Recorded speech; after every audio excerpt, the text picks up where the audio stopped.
इतरांना आपण दुसरं काही जरी नाही देऊ शकलो तरी आपल्या प्रार्थनेची शक्ती आणि बळ मात्र नक्की द्या. श्री स्वामी समर्थ मंडळी, welcome back to my channel, welcome to another blog. आजच्या ब्लॉग मध्ये तुम्हा सगळ्यांचं स्वागत. सो आज माझ्या सोबत आहेत शकू, अभिज्ञा आणि सौरभ दादा आहेत समोर बसले. आता आम्ही निघालो कुठे? सो नागपूरच्या जवळ आदास्याला गणपतीचं मंदिर आहे जे खूप फेमस आहे आणि त्याच मंदिरात आम्ही जातो आहे. सो तुम्हाला आज ब्लॉग मध्ये आदास्याचं मंदिर दाखवणार आहे आणि तिथे काय स्पेशल आहे सगळं सगळं सगळं दाखवणार आहे. सो कनेक्टेड राहा ब्लॉग मध्ये.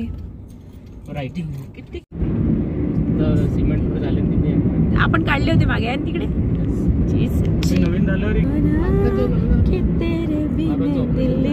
खूप छान दिसतंय.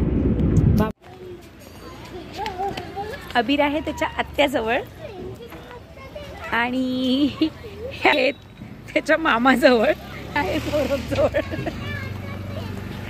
सो आता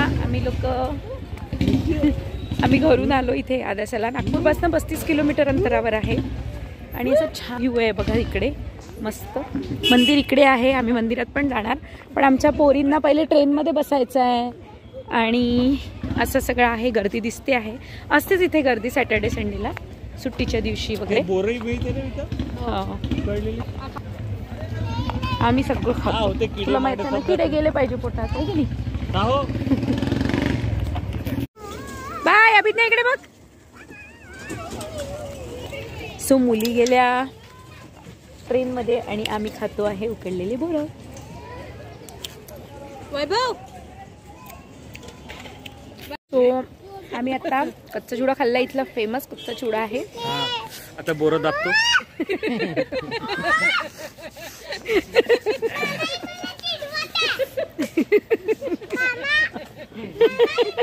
दाबा दाबा.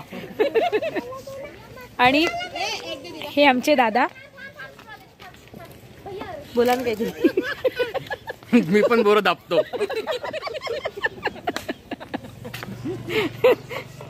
आणि या पोरींसाठी इकडे बनते आहे Maggi Maggi Maggi Maggi.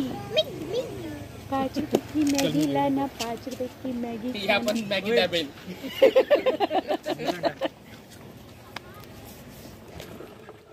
So हा आहे मंदिराचा व्ह्यू. आता मंदिर आतून तर दाखवता येणार नाही. नागपूरच्या जवळचं हे खूप असं मंदिर आहे, प्रसिद्ध मंदिर आहे आणि या मंदिराची ख्याती अशी म्हणता येईल की नवसाचा गणपतीच आहे हा. इथे तुम्ही जे पण बोलाल ते तुमचा नवस फेडला जातो. जसं इंदोरचं मी खजराना गणपती दाखवलं तसं नागपूरच्या जवळचं हे आदासा आहे आणि छान मंदिर आहे. मंदिराचा व्ह्यू मी दाखवायचा प्रयत्न केला आहे पण आतून नाही दाखवता येत, म्हणजे नाही चालत. इंदोरमध्ये चालत होतं फोटोज वगैरे घेतलेले. इथे झुणका भाकर खूप छान मिळते.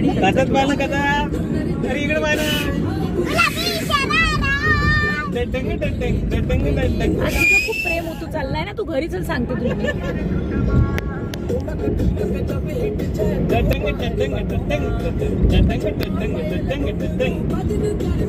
एक ऍक्शन चुकू.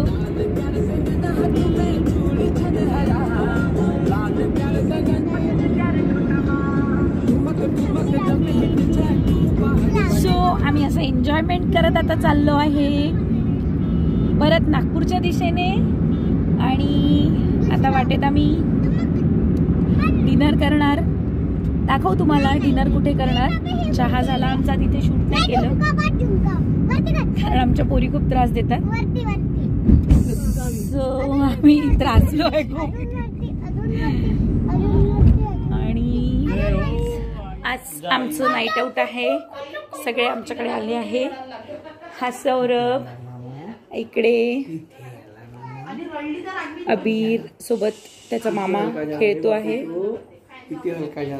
अबीर मामाला खेळवतो आहे. ए मामी रोज येत जा ना गं, रोज येत जा ना गं. आणि आता हे वैभव दादा आणि आता विशाखानी सगळ्या मुलींना म्हणजे लहान बाळांना आमच्या जय बघा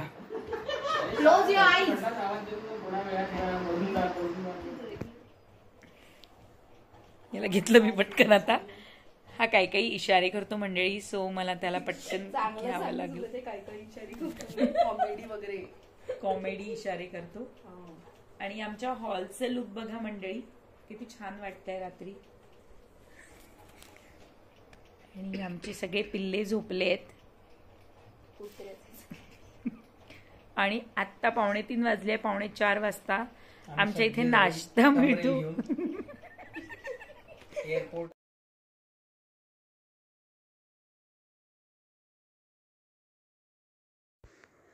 ही अशी रात्री 2:45 वाजता आमची मस्ती सुरू होती. खूप गप्पा. माझ्या नंडेचं, माझ्या भावाचं पण रिलेशन खूप छान आहे. आमचे जावाई पण खूप छान आहे. माझी भाऊजाई आणि माझ्या नंडेचं आणि माझं असं खूप छान. नवा दिवस. गुड मॉर्निंग सगळ्यांना. आजचा दिवस खूप छान जाऊ देत ही स्वामींचरणी प्रार्थना करून ब्लॉगची सुरुवात करूया. आज आमच्याकडे सध्या खूप येणारे जाणारे चालले आहेत. आता सौरभच्या आत्या येतात आहेत, त्या बेसिकली बैतूलच्या आहेत, पण भोपाळला असतात त्या मुलाकडे. म्हणजे बैतूल त्यांचं मूळ गाव आहे. आणि आई बाबा धामणगावला लग्नाला गेले होते. बाबांच्या बहिणीकडे लग्न होतं, त्याच्यामुळे दुसरी आत्या त्याची आता आमच्याकडे येते आहे. काल आम्ही आदासाला गेलो होतो, तो ब्लॉग मी शेअर करेल याच्यासोबतच. मंडळी काय होतं आहे ना, की 2 मुलं माझी वीक झाली आहे मी, त्याच्यामुळे या सगळ्या गोष्टी मॅनेज करताना थोडीशी पहिलेपेक्षा जरा त्रास होतो आहे. पण ठीक आहे, स्वामींची इच्छा, त्याच्यापुढे काहीच नाही. कारण त्यांनी जर मला परत उभं केलं आहे तर ते नक्की मला प्रत्येक गोष्टीशी लढण्याचं बळ पण देतील. सो आज त्यांच्यासाठी काय केलं आहे मी, हे कांदा भजी इकडे तयार आहे बॅटर. वरण भात झाला आहे. दाणे वांग्याची भाजी आहे, म्हणजे आपली नागपुरी स्पेशल, दाखवते मला. त्याच्यानंतर कणिक भिजून तयार आहे. मगाशी नाश्त्याला पोहे केले होते, सौरभच्या वाटचे पोहे तेवढे उरले आहेत, तर त्याला पोहे देते. मग भांडे घासायचे आणि आता कोशिंबीर राहिली आहे. गोड मी सौरभला म्हटलं होतं की तू येताना गोड काहीतरी विकत घेऊन ये, कारण ना वेळ नाही मिळाला. काल आम्ही खूप लेट आलो बाहेरून, आणि आल्यानंतर सारखं आम्ही 5 वाजेपर्यंत 4:30-5 पर्यंत गप्पा मारल्या मस्त, बहीण भाऊ मिळून. म्हणजे सौरभची बहीण, माझा भाऊ, असं सगळं मिळून आम्ही खूप मजा केली काल. आणि मुलांना झोपवलं. अभिज्ञा तर अजून पण उठलेली नाही आहे. सो मी तुम्हाला काय नवीन आहे ते नक्की तुमच्यासोबत शेअर करेल, कारण आत्ता माझ्या लाईफमध्ये असं ॲज सच काही खूप हॅपनिंग नाही आहे. सो डेली रुटीन आहे, सो तेच तुमच्यासोबत शेअर करेल. सो ब्लॉगमध्ये कनेक्टेड राहा. हे आमचा घराचा असा व्ह्यू आहे. काल पण मी तुम्हाला दाखवलं होतं. रात्री छान दिसतात लाईट. आणि घरात राहायची आम्हाला सवय होती, त्यामुळे आम्ही या फ्लॅटमध्ये आल्यानंतर आम्हाला छान वाटतंय. फक्त आता खूप जास्त उजेड झाला आहे. तिथे उजेड नव्हता, असं झालं आहे. ते घर अजूनही ते घर सुटलेलं नाही आहे. त्या घरामध्ये, त्या इंदोरच्या घरामध्ये खूप जीव होता, कारण तिथे सगळं सामान घेतलं, तिथे सगळं अर्थात संसार फुलला. सो मन तिथेच आहे. अजून या घरात आपलेपणा जाणवत नाही आहे. 1च महिना झाला, जाणवेल हळूहळू. तेव्हा ब्लॉगमध्ये कनेक्टेड राहा. जे जे होतं मी तुमच्यासोबत शेअर करत जाते.